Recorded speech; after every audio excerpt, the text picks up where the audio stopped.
तो बच्चे स्टार्ट करते हैं आज की क्लास। आज का जो हमारा टॉपिक है वो है रिप्रेजेंटेशन ऑफ टेक्स्ट। आज की क्लास में हम ये देखेंगे कि आपके पास कंप्यूटर टेक्स्ट को कैसे रिप्रेजेंट करता है।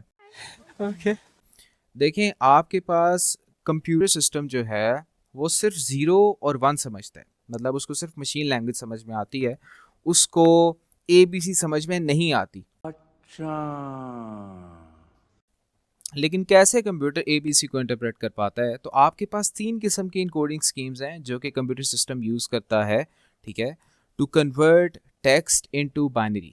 तो सबसे पहली इनकोडिंग स्कीम जो जब कंप्यूटर बने थे तो फर्स्ट इनकोडिंग स्कीम जो यूज़ की जाती थी वो थी आस्की बच्चे, ठीक है। And ASCII stands for American standard code for information interchange, ठीक है। अमेरिकन स्टैंडर्ड कोड, ठीक है, American standard code for information interchange.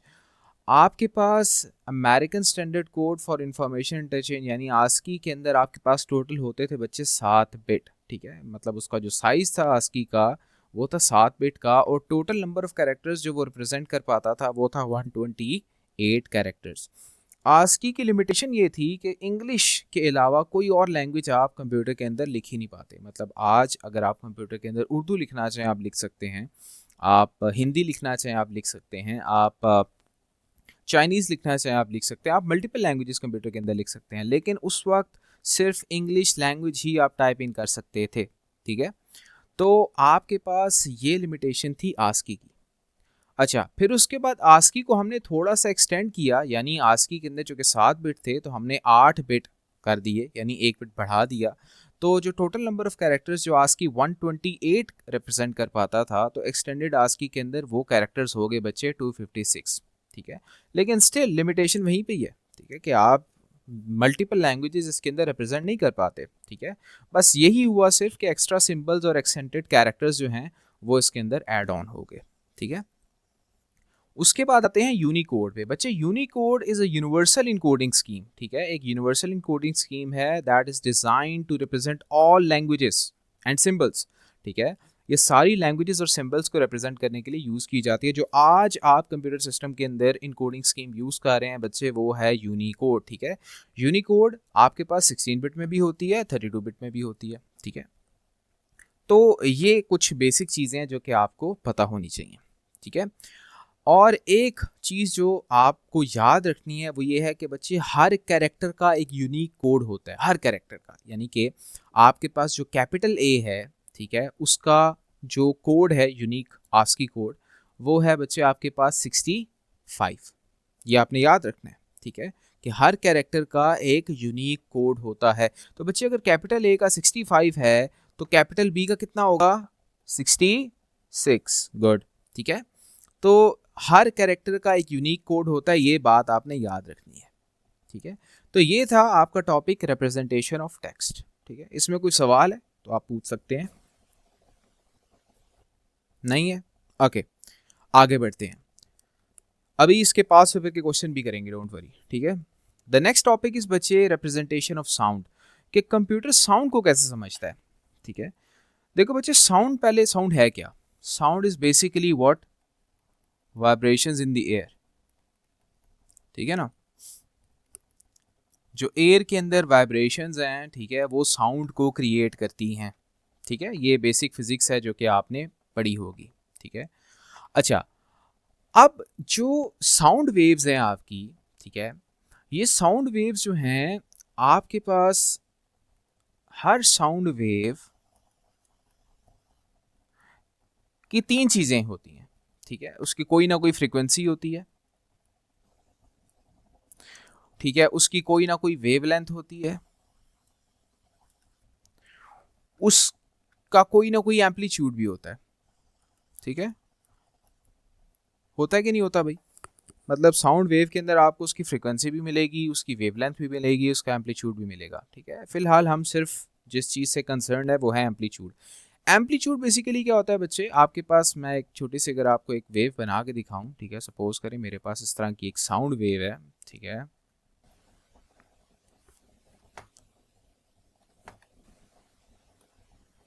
Wait, ये क्या हो गया भाई? सपोज करें आपके पास एक साउंड वेव है इस तरह से, ठीक है। तो बच्चे, ये ये जो होती है ना हाइट, ठीक है, ये आपका डिफाइन करती है एम्पलीट्यूड,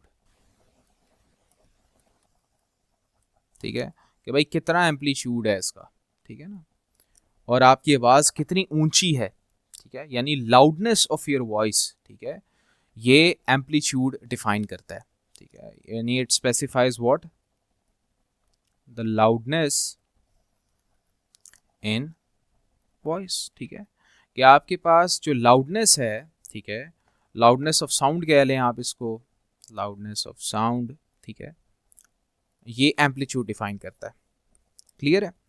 अच्छा, अब आगे बढ़ते हैं। मेन जो पॉइंट है, देखें आपके पास जो साउंड वेव होती है ना बच्चे, वो फ्लक्चुएट करती है, ठीक है, इट वेरीज कॉन्टीन्यूसली, ठीक है, मतलब आपके पास अगर कोई साउंड वेव इस तरह की अगर आप देखें तो इस तरह से है, ठीक है ना, इस तरह से वेव की फॉर्म में होता है और ये वेरी कर रहा होता है, कॉन्टीन्यूसली चेंज हो रहा होता है।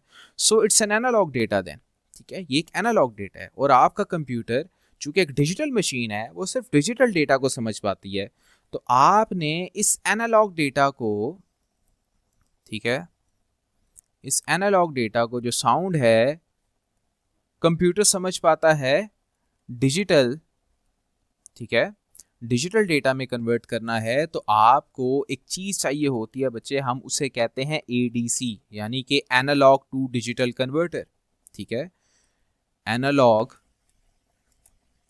टू डिजिटल कन्वर्टर, सही है। अच्छा, अब आपके पास, अब टू मेक इट कि आपका एनालॉग डेटा डिजिटल डेटा में कन्वर्ट हो, तो हम साउंड वेव जो होती है ना बच्चे, ठीक है, उसकी हम क्या करते हैं, उसकी हम सैम्पलिंग करते हैं, ठीक है, यानी कि आपके पास डिफरेंट सैंपल्स कलेक्ट किए जाते हैं eight different intervals of time, ठीक है, यानी कि आपके पास, मैं यहाँ पे एक्स एक्सिस पे टी यानी कि टाइम का ग्राफ ड्रॉ कर देता हूँ इन सेकेंड्स, ठीक है, तो और यहाँ पे ये आपका एम्पलीट्यूड है, ठीक है, ये आपका क्या है जी, एम्पलीट्यूड है, और ये डेनरी के अंदर है, ठीक है। अब डेनरी क्या होता है आपको पता होगा, तो आपके पास सपोज करें, यहाँ पे मैं इंटरवल्स भी डिफाइन कर देता हूँ, सपोज के ये है 1 second, 2 second, 3 second, 4 second, 5 second, 6 second, ठीक है, और यहाँ पे डेनरी वैल्यू डिफाइन कर देता हूँ 1 2 3 4 5 6 7 8, ठीक है, 1 2 3 4 5 6 7 8, ठीक है। तो आपके पास सपोज करें कि अभी फ़तेह अली खान साहब जो हैं उन्होंने गाना स्टार्ट किया है, तो अभी उन्होंने सुर पकड़ा है, ठीक है ना, तो आपके पास 1 पे जो एम्पलीट्यूड है वो भी इतना है, ठीक है, मतलब इतना एम्पलीट्यूड है, ठीक है, 1 पे। दूसरे सेकंड पे एम्पलीट्यूड पहुंच जाता है यहाँ पे, तीसरे सेकंड में वो जंप लगाते हैं सीधा यहाँ पे, ठीक है, फिर चौथे सेकंड में चूँकि वो प्रो है, ठीक है, तो वो यहाँ पे आ जाते हैं, और फिर पाँचवें पे वो यहाँ पे आ जाते हैं, यहाँ पे, ठीक है, और छठे में वो यहाँ पे आ जाते हैं, ये यहाँ पे कर लेते हैं, ठीक है। यानी कि बेसिकली मैं क्या कर रहा हूँ एक्चुअल में, ये कि मैं जब सेकंड 1 था तो मैंने इसको मैप किया कि अभी एम्पलीट्यूड 1 है, और दूसरे सेकंड में एम्पलीट्यूड 3 हो जाता है जी, ठीक है, और तीसरे सेकंड में एम्पलीट्यूड हो जाता है 7, समझ गए मेरी बात आप, ठीक है, और इसी तरह बाकियों को भी मैंने मैप किया हुआ है।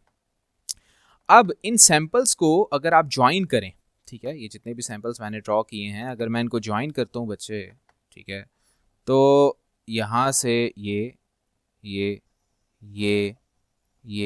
और ये, ठीक है जी, तो मेरे पास एक वेव सी बनती है, लेकिन ये एक्चुअल वेव नहीं है, ठीक है, मतलब एक्चुअल जो उन्होंने गाना गाया था वो कुछ इस तरह का था, ये,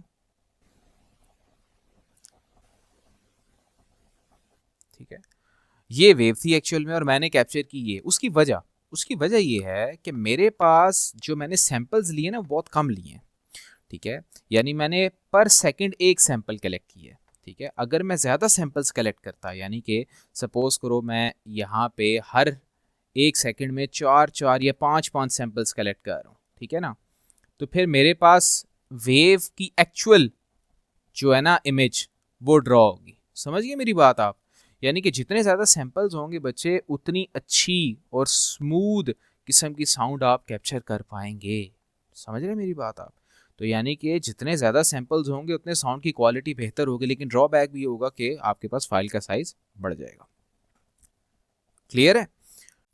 ओके बच्चे, पेपर में आपसे एक और डेफिनेशन पूछी जाती है, ठीक है, वो है सैम्पलिंग। नाउ सैम्पलिंग क्या होता है? सैम्पलिंग ये होता है, ये जो काम मैंने भी आपके सामने किया था, मैंने डिफरेंट सैंपल्स लिए थे, ठीक है, at different intervals of time, ठीक है, to get the approximation of sound wave.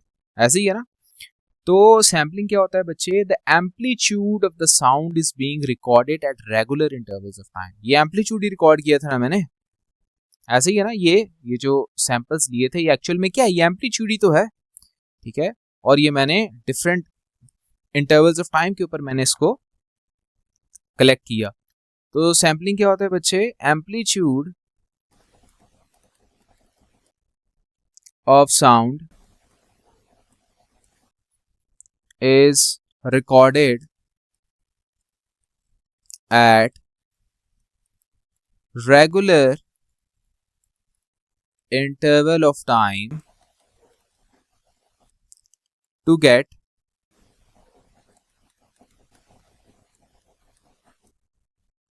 the approximation of sound wave। ठीक है, इसे हम क्या कहते हैं बच्चे? इसे हम कहते हैं सैम्पलिंग, ठीक है। और फिर आपके पास दूसरी चीज जो पूछी जाती है वो है सैम्पलिंग रेट। सैम्पलिंग रेट की डेफिनेशन पूछी जाती है। नाउ सैम्पलिंग रेट क्या होता है बच्चे? सैम्पलिंग रेट होता है the number of samples taken पर सेकंड, यानी एक सेकंड में आपने कितने सैंपल्स लिए, ठीक है, वो आपका सैम्पलिंग रेट होता है। नंबर ऑफ सैंपल्स टेकन पर सेकंड, ठीक है, कि एक सेकंड में आपने कितने सैंपल्स लिए, वो आपका सैम्पलिंग रेट होता है। और सैम्पलिंग रेट जो है वो हर्ट्ज के अंदर कैलकुलेट किया जाता है। सही है? अच्छा, अब आगे बढ़ते हैं। एक और डेफिनेशन पूछी जाती है, वो है बच्चे सैम्पलिंग रेजोल्यूशन। Sampling resolution.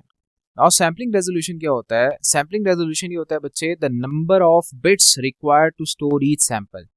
यानी कि सपोज करें मिसाल के तौर पे मैंने अगर एक सेकंड में 3 सैंपल लिए तो उसका सैम्पलिंग रेट होगा 3 हर्ट्ज, ठीक है।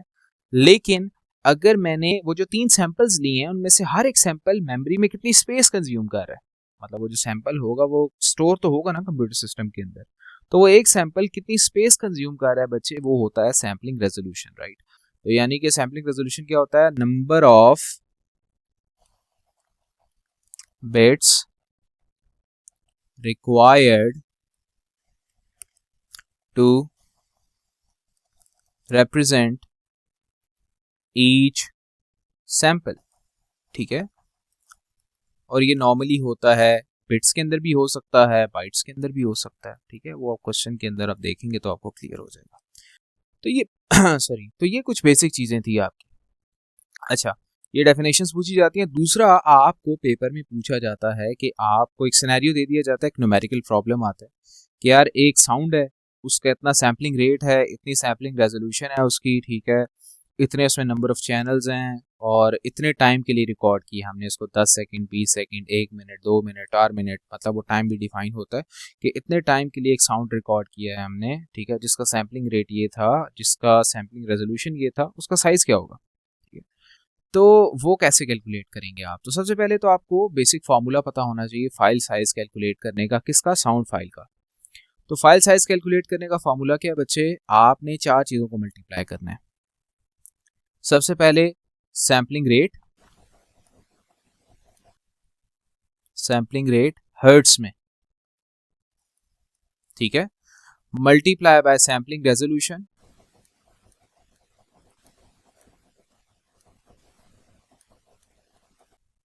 ठीक है, जो कि बिट्स में भी हो सकता है, बाइट्स में भी हो सकता है। और तीसरा, नंबर ऑफ चैनल्स। अब नंबर ऑफ चैनल्स का मतलब आपको मैं बता देता हूँ। मतलब आवाज जो है वो एक स्पीकर से आ रही है, 2 स्पीकर से आ रही है, 3 स्पीकर से आ रही है, राइट, वो मेंशन होगा, ठीक है। तो अगर वो एक स्पीकर से आवाज आ रही है सिर्फ, तो नंबर ऑफ चैनल 1 हुआ, ठीक है। और अगर 2 स्पीकर से आवाज आ रही है तो नंबर ऑफ चैनल 2 होगा, ठीक है। और फिर दो किस्म के साउंड्स होते हैं, एक होता है मोनो और एक होता है स्टीरियो।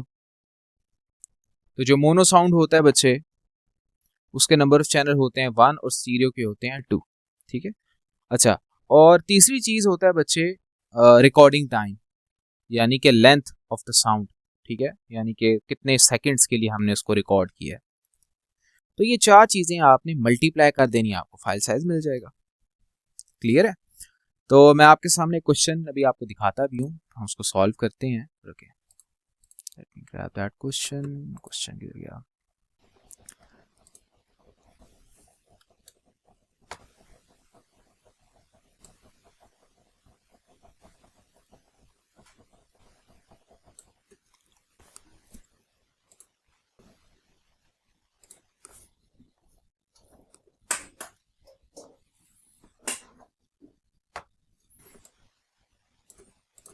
ओके जी, अब ये देखें क्वेश्चन क्या कह रहा है।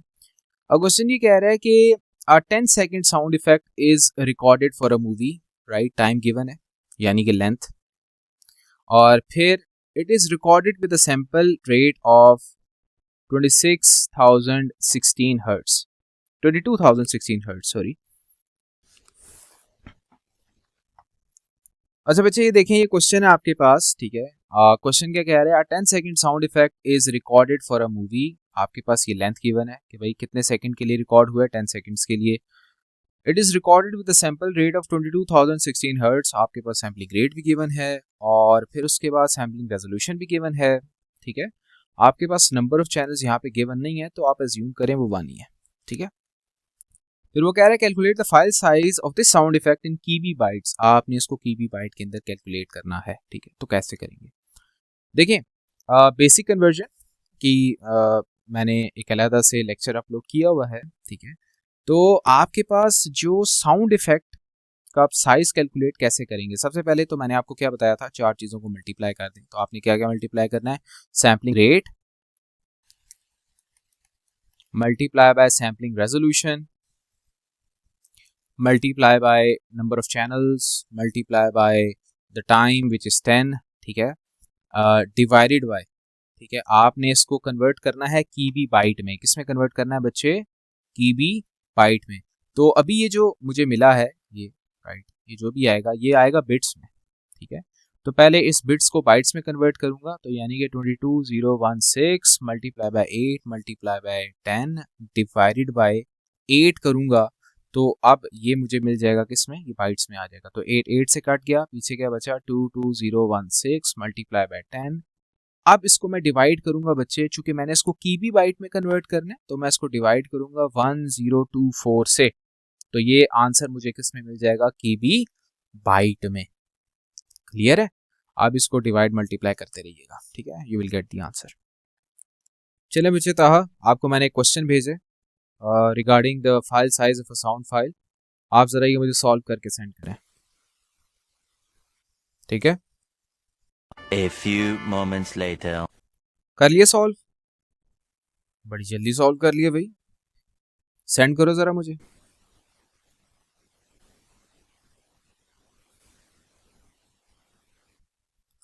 भाई ये क्या किया है? ये क्या किया है? कौन है ये लोग? कहां से आते हैं ये? खुदा का वास्ते भाई, यार आपके पास ये जो गिवन चीजें थी, इन सबको आपस में मल्टीप्लाई कर दो ना, आपको साइज मिल जाएगा। One eternity later. कोई सवाल यहाँ तक बच्चे? क्लियर है? ओके जी, नेक्स्ट आगे बढ़ते हैं। अच्छा बच्चे, अब जो नेक्स्ट चीज़ हम देखेंगे वो क्या है? ठीक है, जो नेक्स्ट चीज़ हम देखेंगे वो ये है कि आपके पास एक सैम्पलिंग रेट को इंक्रीज़ करने के क्या इफ़ेक्ट्स होते हैं, क्या उसके बेनिफिट्स हैं और क्या उसके ड्रॉबैक्स हैं। मतलब अगर नंबर ऑफ़ सैम्पल्स पर सेकंड हम इंक्रीज़ कर दें, जैसे हमने ऊपर डिस्कस भी किया था, आपको याद होगा कि आपके पास अगर हम नंबर ऑफ़ सैम्पल्स बढ़ा दें, ठीक है, यानी कि पर सेकंड जो हम सैम्पल्स ले रहे हैं वो ज़्यादा कर दें, तो आपको याद होगा मैंने क्या बताया था, उससे साउंड की क्वालिटी बेहतर होगी। ठीक है, ये इसका एक बेनिफिट है। लेकिन ड्रॉबैक क्या है इसका? ड्रॉबैक ये है कि आपका फाइल का साइज़ इंक्रीज़ कर जाएगा। ठीक है, तो आपके पास यहाँ पे हेडिंग आती है बच्चे कि सैम्पलिंग रेट इंक्रीज करने से क्या होगा। ठीक है जी, तो सैम्पलिंग रेट इंक्रीज करने का क्या बेनिफिट है जी। पहला बेनिफिट देखें, बेनिफिट ये है कि आपके पास साउंड क्वालिटी बेहतर हो जाएगी, बेटर साउंड क्वालिटी जी। क्या फ़ायदा है बच्चे, बेटर साउंड क्वालिटी, कि आपकी साउंड की क्वालिटी बेहतर हो जाएगी। दूसरा फ़ायदा क्या है, दूसरा फ़ायदा ये है कि आपके पास लेस साउंड डिस्टॉर्शन होगी। ठीक है, आप मतलब साउंड कम डिस्टॉर्ट करेगा। ठीक है, अच्छा साउंड आएगा। तीसरा है आपके पास इसके अंदर डायनामिक वेरिएशन लार्ज होगी काफ़ी, it will be more dynamic, larger dynamic variations.